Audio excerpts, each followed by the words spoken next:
নতুন pan card বাজারে আনছে কেন্দ্রীয় সরকার। সেই অত্যাধুনিক প্যান কার্ডে থাকবে ডায়নামিক কিউআর কোড, যার ফলে ব্যবসায়িক লেনদেনে বড় সুবিধা হবে।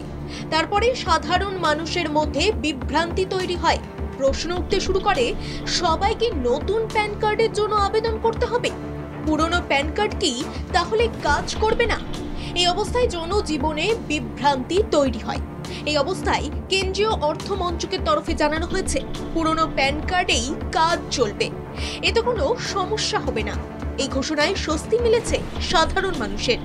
ফলে স্পষ্ট হয়ে গেল, যাদের কাছে ইতিমধ্যে প্যান কার্ড রয়েছে তাদের নতুন ব্যবস্থায় নতুন প্যান কার্ডের জন্য আবেদন করার কোনো প্রয়োজন নেই। প্যান বা পার্মানেন্ট অ্যাকাউন্ট নম্বরে যে কোনো বদল হবে না, তাও স্পষ্ট করেছে কেন্দ্রীয় অর্থ মন্ত্রক। কেন্দ্রীয় তথ্য ও সম্প্রচার মন্ত্রী অশ্বিনী বৈষ্ণব জানান, এখন যাদের প্যান কার্ড রয়েছে বিনামূল্যে আপগ্রেডেশন করা যাবে সেই প্যান কার্ডের। ফলে এই নিয়ে চিন্তার কিছু নেই। অশ্বিনী বৈষ্ণব আরো জানান, এখন ৭৮ কোটি প্যান কার্ড রয়েছে দেশে, তার মধ্যে ৯৮% প্যান কার্ড ব্যক্তিগত।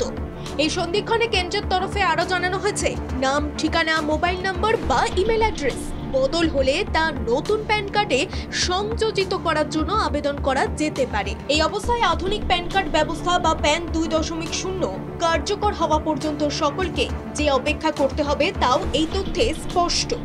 তাই এতদিন সাধারণ মানুষ আশঙ্কায় ছিল, নতুন প্যান কার্ড চালু হলে কি পুরনো প্যান কার্ড আর চলবে না? সেই ধোঁয়াশা কাটাতে কেন্দ্রীয় সরকার যে এই অবস্থান স্পষ্ট করলো তা বলাই যায়। ফলে আগামী দিনে প্যান কার্ড নিয়ে জটিলতা কাটবে বলেই আশা করা যাচ্ছে।